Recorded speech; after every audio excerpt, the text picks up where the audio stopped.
जिसे बीजेपी पचा नहीं पा रही है।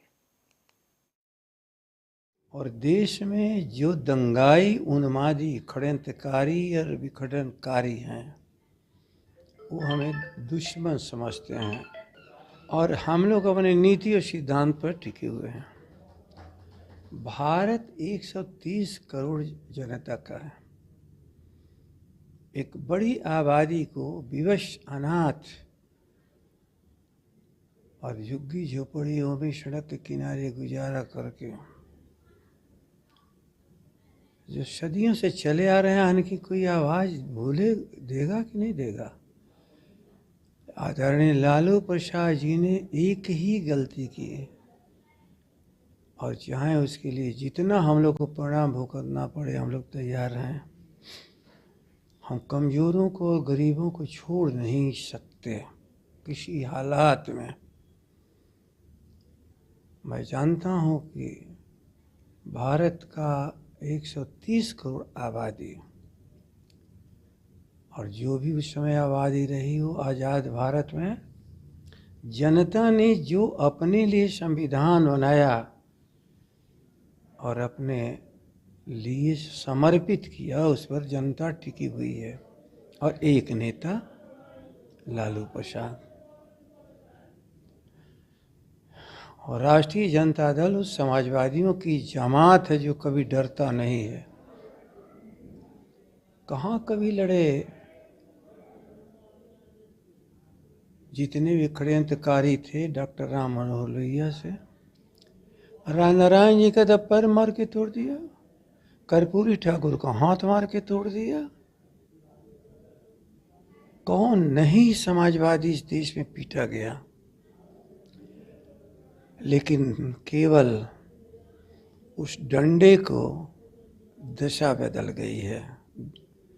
हिम्मत नहीं है कि कमज़ोर और गरीबों पर कोई लाठी चला दे, कोई उनके साथ दुर्व्यवहार कर दे।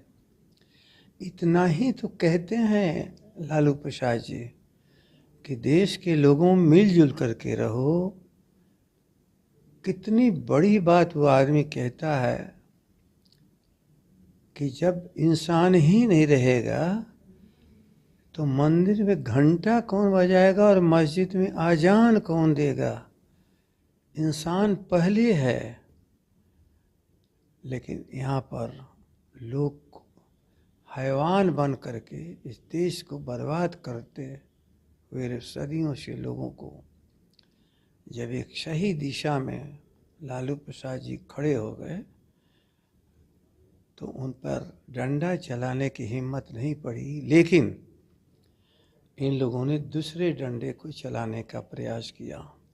लेकिन पता नहीं कि इस भारत का संविधान न्याय के ऊपर आधारित है और इसका पहला है शब्द सत्यमेव जयते, सत्य की विजय होती है।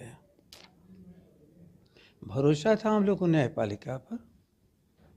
ये समझते हैं कि न्यायपालिका इनका कोई जो कहेंगे वही कर देगा। नहीं, यदि न्याय खत्म हो जाएगा तो न्याय देने वाला और न्याय जिसके खिलाफ अन्याय होगा दोनों को नुकसान हो जाएगा। कोई हम लोग अपने जीवन की निजी लड़ाई नहीं लड़ रहे हैं। आज उसी परंपरा में उप मुख्यमंत्री बिहार तेजस्वी जी खड़े हैं।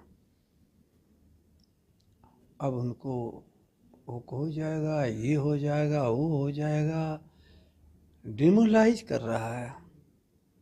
लेकिन शायद मालूम है कि ये जमात डिमोलाइज होने वाली नहीं है। जैसी चुनौती सामने आएगी उतनी ही मजबूती से हमारे पार्टी के सभी साथी नीचे से लेकर ऊपर तक एक सूत्र में खड़े हो जाएंगे। बचाएंगे दल को, बचाएंगे समाजवाद को, बचाएंगे देश को, बचाएंगे लोकतंत्र को, बचाएंगे संविधान को। और आश्वासन जो हम लोगों के राष्ट्रीय अध्यक्ष ने गरीबों और कमज़ोरों को, झोपड़ियों में रहने वाले, कूड़ा करकट बिंद करके ज़िंदगी जीने वाले, उनके उस शब्द को भूले मत लो। थोड़ा समय शायद बीत गया। अब चूहा पकड़ने वाला चूहा ही नहीं पकड़ता। ये जो दंगाई हैं, जो बिल में घुसे हैं, इनको भी पकड़ना वो जान गया है, अपने अधिकार को समझ गया है।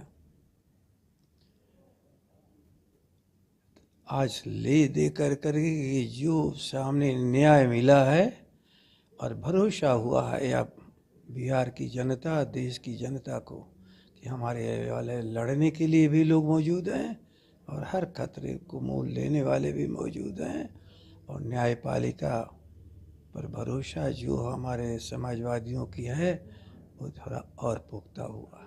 ये जो जितने भी सरकारी एजेंसी का दुरुपयोग हो रहा है ना, ये जनता देख रही है, और ये जानबूझ करके तंग करने की नियत से ना कुछ प्राप्त हो। आप समझिए कि एक ऐसी बच्ची जिसकी शादी साल 1.5 साल पहले हुई हो, उसका किसी मामले से क्या होगा जो भाई इंट्रोगेशन का पार्ट बनेगा।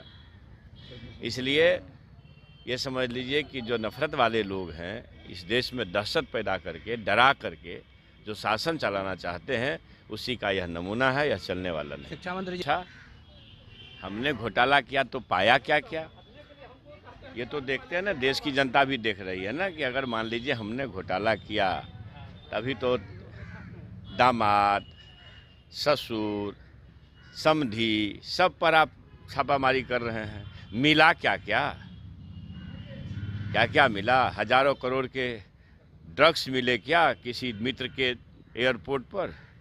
पता है कि नहीं, हजारों करोड़ का ड्रग्स मिला किसी मित्र के एयरपोर्ट पर, इसी भारत सरकार के जो सबसे बड़े मुखिया उनके मित्र के एयरपोर्ट पर। और अभी जो है LIC बैठ गई है कितना हजार करोड़ का, वगैरह वगैरह सो देख रहे हैं। मतलब ये है, तो आप कहें तो नीति, मैं कहूँ तो राजनीति। तो वहीं इस छापेमारी पर बीजेपी का बयान भी सामने आया है। बीजेपी विधायक ने आरोप लगाया है कि आरजेडी जांच को गुमराह करने के लिए अर्गनल आरोप लगा रही है। साथ ही यह भी कहा गया कि लालू परिवार मामले में दोषी नहीं है, तो फिर जांच से क्यों भाग रहा है। आरोप यह भी लगाया गया है कि जब चारा घोटाले में लालू यादव पर कार्रवाई हुई थी, तब तो बीजेपी की सरकार नहीं थी, तब कुछ नहीं हुआ, और आज आखिर क्यों हल्ला मच रहा है। जो कार्रवाई कर रही है वह नियमानुकूल कार्रवाई कर रही है। यह दोनों स्वतंत्र संस्था है और नियमानुकूल कार्रवाई करने के लिए उसको संवैधानिक अधिकार प्राप्त है और इसलिए कार्रवाई कर रही है। और जो लोग उससे बचना चाहते हैं, किसी न किसी तरीका से कार्रवाई को गुमराह और डाइवर्ट करना चाहते हैं, वैसे लोग यह नारा लगाने का काम, वैसे लोग गुमराह करने का काम कर रहे हैं और वैसे लोग आरोप लगाने का काम कर रहे हैं। मैं कहना चाहता हूं, आपको याद दिलाना चाहता हूं कि जब इसी लालू यादव पर जब चारा घोटाला केस में कार्रवाई हुई थी, तो उस समय सरकार किसकी थी? उस समय तो सरकार महागठबंधन की थी, सपरंग की सरकार थी। उस समय प्रधानमंत्री तो आदरणीय नरेंद्र मोदी जी थे नहीं, और उस समय कार्रवाई हुई और आज कार्रवाई हो रही है तो आपको चिढ़ पड़ रहा है। हमें लगता है कि यह गलत सोच है, यह गलत मानसिकता है। यह गलत सोच और गलत मानसिकता को त्यागना होगा और राष्ट्र हित में, राष्ट्र के प्रति समर्पण भाव से काम करना होगा, और राष्ट्र हित में जो कार्रवाई हो रही है उसे कबूल करना पड़ेगा। आप अगर निष्पक्ष हैं, आपने अगर कोई दोष नहीं किया है, तो आप साफ निकल जाइएगा। लालू प्रसाद यादव की तबीयत नासाज है, अगर उनको कुछ होता है तो भाजपा को इस जमीन पे रहने नहीं देगा। अरे यह बात तो हमें लगता है कि बरबोलप्पन है। नरेंद्र मोदी जी को लोग तो आने नहीं देता था। बरबोलप्पन करने के लिए किसी को रोक टोक नहीं है कि हम रहने नहीं देंगे। जब ये स्वतंत्र संस्था ईडी और CBI कार्रवाई करेगी किसी के ऊपर, और कार्रवाई में आप सिद्ध होइएगा, आप पकड़े जाइएगा, आप जेल जाइएगा, तो आप कहिएगा किसी को रहने नहीं देंगे। हमें लगता है तो राजतंत्र के जैसा यह बात है, यह प्रजातंत्र है। बिहार सरकार की इजाजत के ईडी और CBI को बिहार में प्रवेश न करने दिया जाए, पत्र मुख्यमंत्री को राजद के विधायक ने लिखा। आप अगर ऐसा, तो हमें लगता है कि यह तो संविधान के प्रति कुठाराघात है। पत्र लिखना भी संविधान के प्रति कुठाराघात है। आप CBI और ED को आप प्रवेश नहीं करने देंगे, तो आपका अगर हो सकता है कि आपका निजी राज हो, यह बिहार प्रजातंत्र न हो करके, लोकतंत्र न हो करके, अगर राजतंत्र हो आपका, तो आप कुछ कर सकते हैं। लेकिन ऐसा हमें लगता है कि नहीं है, न किसी करने की ताकत है, न कोई कर सकता है। यह तो भारतीय संविधान है और संविधान का जो अधिकार है वो सबके लिए है, और सबको सब जगह जाने का, कार्रवाई करने के लिए जो एजेंसियां हैं, सब जगह उसको कार्रवाई करने की ताकत और उसको संवैधानिक के अधिकार प्राप्त है, इसलिए करेगी। विपक्ष हमने कहा कि भाई जब जब ये विपक्ष की जब ये जो सत्ता पक्ष में माने केंद्र में सत्ता में है और वह किसी ने जब कोई गलत नहीं किया तो क्या कार्रवाई करिएगा। आप सत्ता में स्वयं थे तो आप क्यों नहीं कार्रवाई किए। आप वहाँ सारे लोगों को राष्ट्र भाव है, राष्ट्र के प्रति समर्पण भाव से काम करते हैं, कोई गलत नहीं किया है तो आप क्या कार्रवाई करिएगा। आप तो कार्रवाई करने के लिए आप तो सत्ता में थे, आज से 9 साल पहले तो आप ही सत्ता में थे, तो क्यों नहीं कार्रवाई किए किसी पर। आप बीजेपी विधायक पर कार्रवाई हुई है, उसको केंद्रीय एजेंसियों आप नहीं कार्रवाई कर रहे हैं। मैंने अपने नेताओं पर, जो हमारे नेता जब उसके मैंने दायरे में नहीं है तो हम क्यों कार्रवाई करेंगे। और आप जब दायरे में हैं तो आप कार्रवाई से क्यों भाग रहे हैं। आप अगर निष्पक्ष हैं तो कार्रवाई होने दीजिए। बीजेपी विधायक पर कार्रवाई हुई है। सेहत का हवाला अगर ऐसा कोई हो कि कोई हत्या किया हो, कोई देश को लूट लिया हो और लूटने के बाद उनको सेहत के अनुसार उनको सजा और दंड हो, तो यह तो मैंने हमें लगता है कि यह तो कानून और संविधान ही बताएगा। इसके लिए किसी को छूट नहीं है। जो गलत किया है उसके ऊपर कार्रवाई होगी, सख्त कार्रवाई होगी और कार्रवाई होनी चाहिए। तो परिवार की पेशी है, सीबीआई अपना काम कर रही है। गोस्वामी ने लिखा है जस करनी तस भोगहु ताता, तो जो जैसा कर्म करेगा वैसे उसको भोगना पड़ेगा। और आपको भी मालूम है अपने देश में बहुत पहले से कहावत चरितार्थ है, जैसी करनी वैसी भरनी। तो जो जैसा कर्म किया है उसको उसके अनुरूप फल मिलेगा और यही मिलेगा। ये भ्रष्टाचारियों के लिए अब इस देश में कोई जगह नहीं। वो तो कह रहे हैं कि केंद्र सरकार सरकारी एजेंसियों का दुरुपयोग कर रही है। आपके यहाँ आई है कोई सरकारी एजेंसी क्या? यहाँ खड़े किसके यहाँ गई है सरकारी एजेंसी, जरा मुझे बता दीजिए। जो भ्रष्ट हैं, जो भ्रष्टाचारी हैं, जिन्होंने गलत तरीके से अकूत संपत्ति बनाई है, उनका पुराना इतिहास खंगाल लीजिए। क्या पुश्तैनी इतिहास खंगाली, कहाँ से इतने पैसे आए, इतने किस प्रकार इतने पैसे बनाए, इन सवालों का जवाब ईडी को बता देंगे। ईडी संतुष्ट हो जाएगी तो ये क्लीन चिट हो जाएंगे। इसमें ईडी निष्पक्ष संस्था है, सीबीआई निष्पक्ष संस्था है। आपको मालूम है कि सीबीआई के डायरेक्टर के अपॉइंटमेंट में, नियुक्ति में लीडर अपोजिशन भी लोकसभा का एक मेंबर होता है। इन लोगों को मालूम ही नहीं है। तो सीबीआई अपनी बात कर रही है, ईडी अपनी बात कर रही है। यहाँ खड़े किन लोगों के पास सीबीआई आई है, ईडी आई है? तो इस प्रकार की भ्रामक बातें करना, जांच को अपने जगह से भटकाना, ये सब गलत बात है। सीबीआई और ईडी चाहे कोई भी इस तरह की निष्पक्ष संस्था है, उसको अपना काम करने दीजिए। सीबीआई कोर्ट में लालू यादव और राबड़ी देवी की पेशी है, क्या कहेंगे? भाई जब सीबीआई ईडी अपना चार्जशीट दाखिल करेगा, कोर्ट से सम्मान होगा तो जाना ही पड़ेगा। और कोर्ट का सम्मान लालू जी हो, नीतीश जी हो, हम हो, सबको करना है, करना चाहिए। जाएं, अपना पक्ष वहाँ रखेंगे। पर लगातार राजद के द्वारा कहा जा रहा है कि फंसाने का काम किया जा रहा है। तो इनके पास दूसरा है क्या? जब मौका आया तो काम नहीं किए, जमा करते रह गए, और आज कह रहे हैं फंसा रहा है। तो कौन फंसाएगा? हम लोग क्यों फंसाएंगे भाई? हम लोग क्यों चाहेंगे फंसे? हम तो चाहते हैं कि आपको सत्ता मिला है, बिहार के जनता ने नहीं दिया, लेकिन गलत गठबंधन से आप सत्ता बनाए हैं, तो बेहतर काम करके लोगों के दिल में जगह बनाइए। पर कह तो रहे हैं कि केंद्र सरकार सरकारी एजेंसियों का दुरुपयोग कर रही है। केंद्र सरकार ये सब काम नहीं करती है, ठीक है ना। केंद्र सरकार के पास, मोदी जी के पास विजन है काम करने का, तो मोदी जी विजन पर काम करते हैं, राष्ट्र के लिए काम करते हैं, देश के लिए काम करते हैं, गाँव के लिए काम करते हैं, ठीक है। वो फंसाने और ये सब बहलाने वाला काम नहीं करते हैं। आज आप लोग सदन की तो बिहार की राजनीति में इन दिनों हर रोज नए खुलासे हो रहे हैं। रामचरितमानस विवाद के बाद से ही महागठबंधन पर संकट के बादल मंडराने लगे हैं। तो वहीं इन दिनों ईडी की छापेमारी ने फिर से राज्य में सियासी जो पारा है बढ़ा दिया है और साथ ही आरजेडी इसे बदले की कार्रवाई बता रही है, जबकि आरजेडी का कहना है कि बीजेपी सत्ता से बाहर हो गई है और तभी छापेमारी कर रही है। तो वहीं बीजेपी का ये कहना है कि कानून अपना काम कर रहा है, आरजेडी जांच में रोकने की कोशिश कर रही है। फिलहाल रुकेंगे एक छोटे से ब्रेक के लिए। ब्रेक के बाद जल्द हाजिर होंगे। देखते रहिए आर्या न्यूज।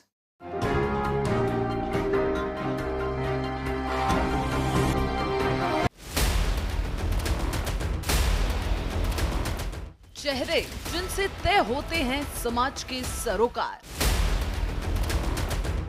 हस्तियां जिनके हौसलों से मिलती है सपनों को उड़ान, शख्सियत जिनका संघर्ष है हमारी प्रेरणा, करोड़ों की भीड़ में वो लोग जो सबसे अलग है। मिलिए ऐसे ही चर्चित चेहरों से जिनका व्यक्तित्व है प्रभावशाली और शख्सियत है दमदार। दमदार शख्सियत में सिर्फ आर्या न्यूज पर।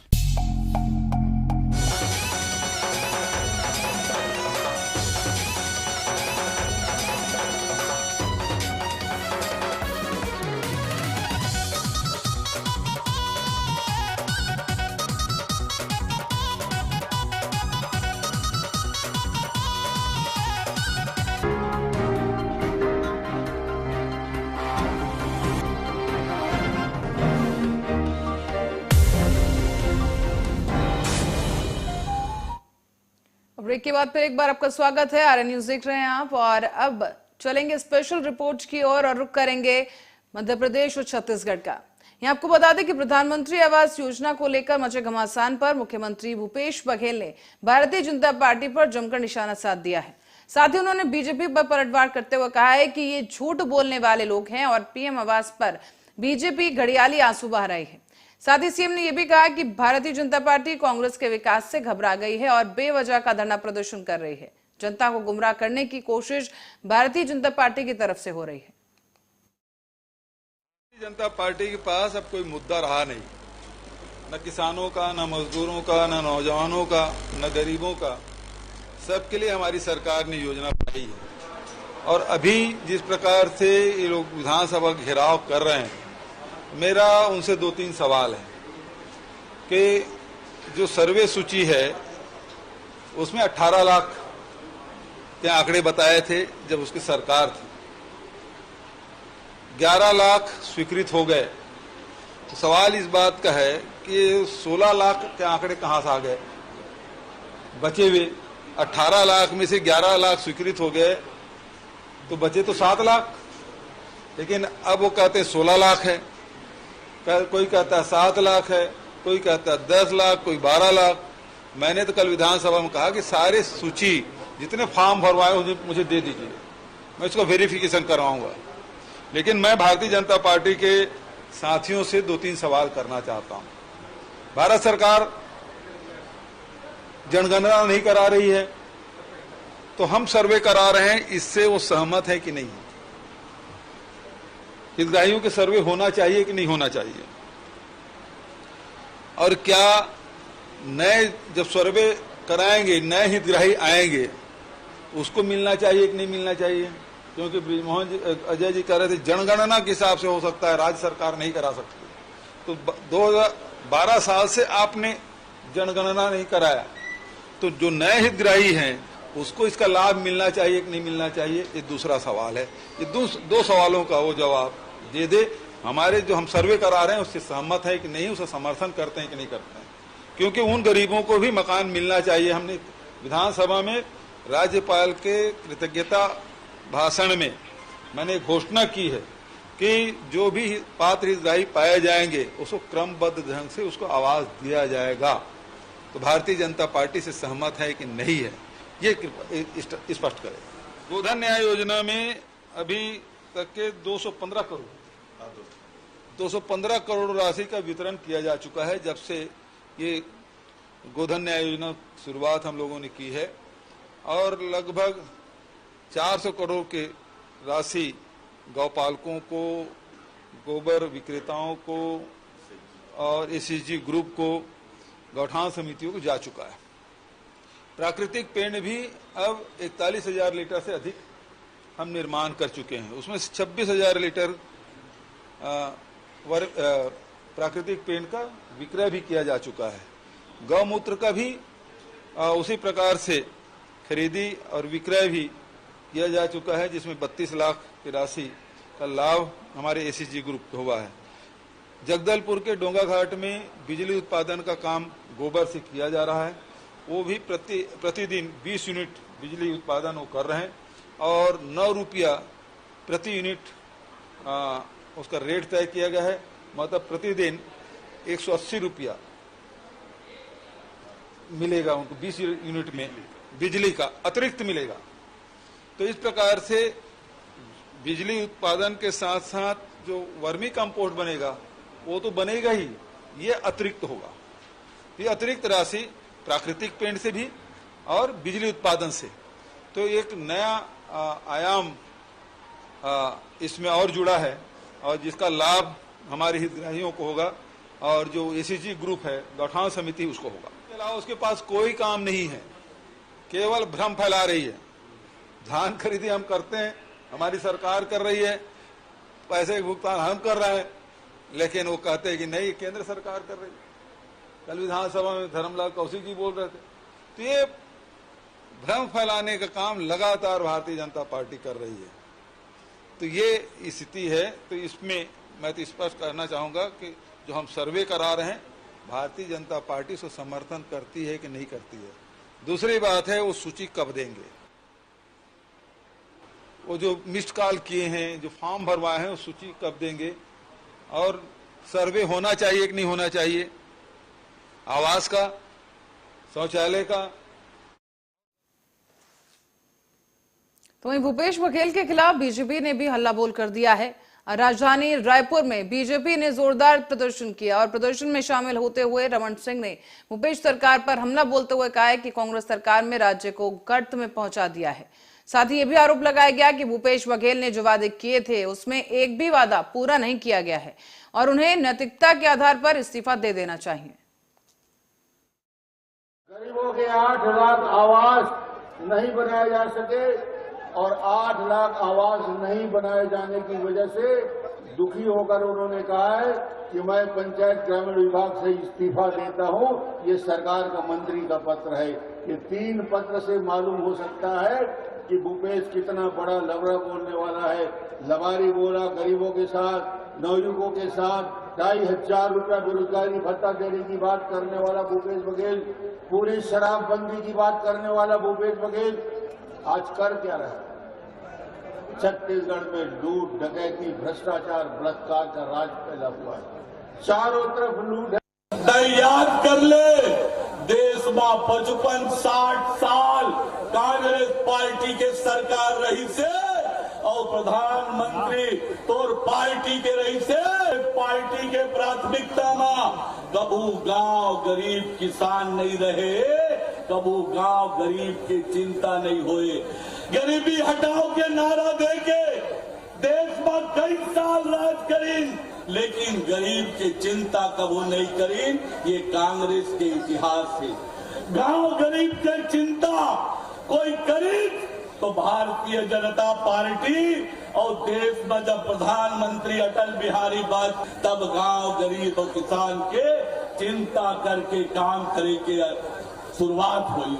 याद कर लो, यदि गांव के आज तरक्की हो है तो वो तरक्की के सबले कारण है ग्राम सड़क योजना, प्रधानमंत्री ग्राम सड़क योजना।